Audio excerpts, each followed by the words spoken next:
Shavua Tov. As you know, my name is Eva, and I'm honored to be invited to speak with you today. I was a very young child during those days of horror and carnage, and have no personal memories of what must have been literally hell on earth for those around me. My mother, Fela Kuper, was murdered at Treblinka, as you heard, in 1942. But I, a child of 2, was saved by the first of many miracles. I'd like to focus today on the fact that, as Naomi Azrieli of the Azrieli Foundation often states, no one survived the Holocaust without the help of another. Sometimes, if you were lucky, that other was a righteous person, or, as in my case, 2 righteous persons. Who is a righteous person? Or who deserves the designation created by Yad Vashem of righteous among the nations? As many of you know, it was in 1953, just 5 years after the State of Israel was declared, that Yad Vashem, Israel's official Holocaust Memorial Museum, was established. And in 1962, the designation of righteous among the nations was created in order to pay tribute and express gratitude to those who risked all that they held dear, their very lives and the lives of their loved ones, in order to save a Jewish person or family.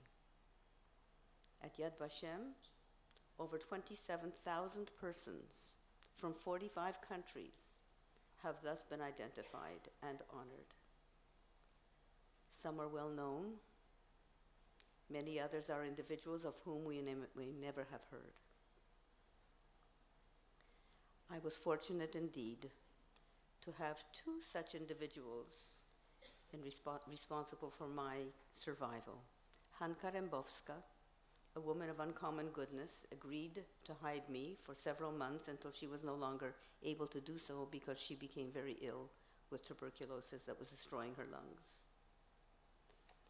Even when her own life was threatened by illness, Hanka made every effort to find a new hiding place for me with a nun, Klara Yaroshinska, a member of the Franciscan Sisters in the service of the cross.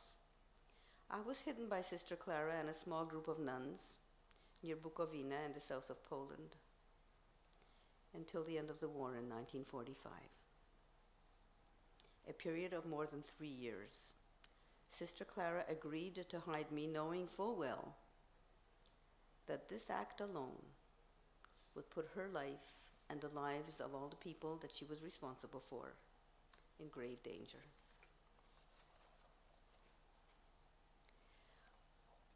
I miraculously found her again in 2005 through the help of the wonderful genealogist, an American who had lived in Poland for 12 years at the time. His name is Yale Reisner. On the first of several trips to Poland, Sister Klara told me that when Hanka begged her to take me, I, a child of less than 3 years, ran to her, wrapped my little arms around her knees, probably as high as I could reach, as you can see, and begged her to take me. I said, please pick me up.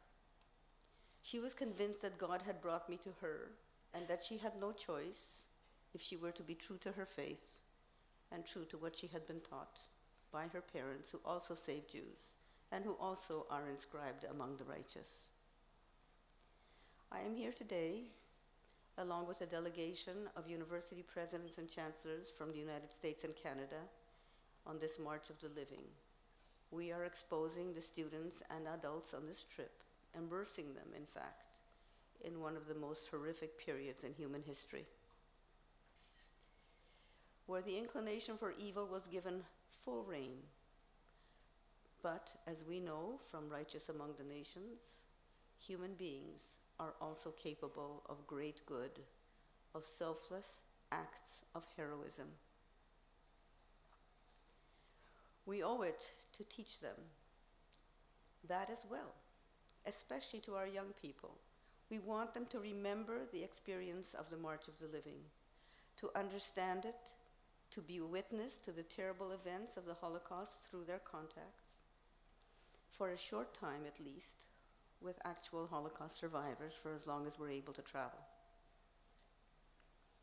From standing in the places where their ancestors may have stood and where their ancestors may have died, or been murdered, which is a better term. But we must also offer them hope, because as Elie Wiesel said, hope is like peace. It is not a gift from God, it is a gift only we can give to one another. Just as man cannot live without dreams, he cannot live without hope. If dreams reflect the past, hope summons the future. Our children are our future, and we must equip them to remember the past, to learn from the past, to honor the past, and to become witnesses who bring the truth of the Holocaust forward for generations to come. But also they must look toward the future with hope, and must work for a better future, where all that we share as human beings the world over is more important than the things that tear us apart, the differences that tear us apart. The righteous among the nations displayed courage, bravery, and altruism beyond belief. They took enormous risks and even sacrificed their very lives to save others. As Elie Rubinstein, a remarkable educator and the head of education for the International March of the Living, eloquently states, the righteous among the nations not only saved Jews during the Holocaust, they also saved the very reputation of humanity. Thank you to all you wonderful young people and those a little older, or even a lot older, from our beautiful country of Canada, from the United States, from Panama, for coming together this evening to honor my rescuers, and indeed all rescuers, all the righteous among the nations, from all the countries, these truly remarkable individuals, the heroes. In truth, we can never thank them enough. Thank you.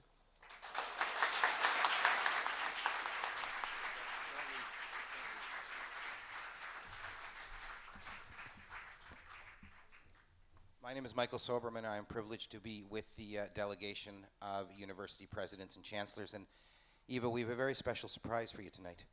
You mentioned that one of the ways you were able to find out who your rescuers were was through the very hard work of a committed genealogist and a wonderful man named Yale Reisner.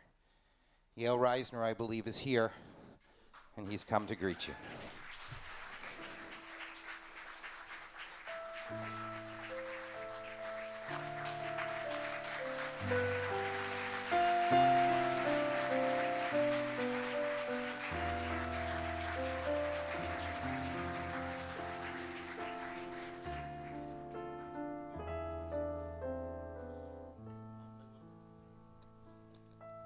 I didn't expect to do this, and I'm not accustomed to this, but just for the sake of connecting a bit, I am an American, as was said.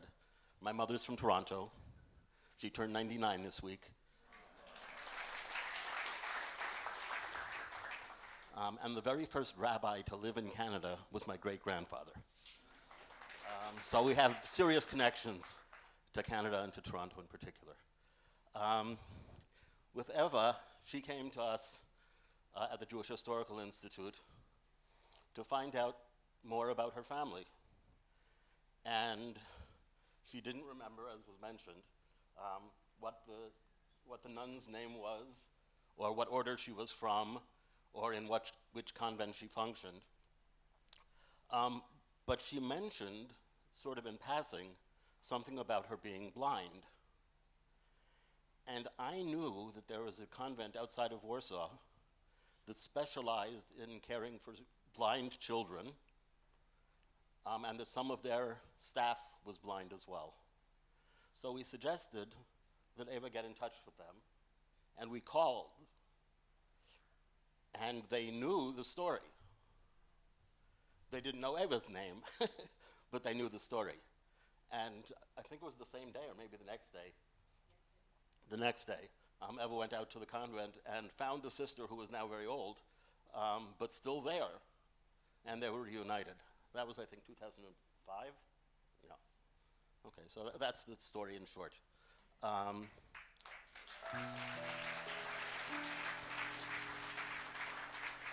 In addition, and I'll close with this, I don't know how many of you have family from Poland. I suspect many of you do. I don't know how many of you have family from Russia or Ukraine or Belarus or Lithuania or Austria-Hungary. All of those at some point were Poland, or parts of them were. So if you have those kinds of questions, ask them, and perhaps we'll be able to help you as well.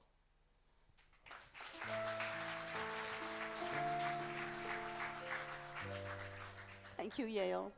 Not only did Sister Clara change my life, but you changed my life. Because without you, I was on the wrong path. I would never have found her. Thank you.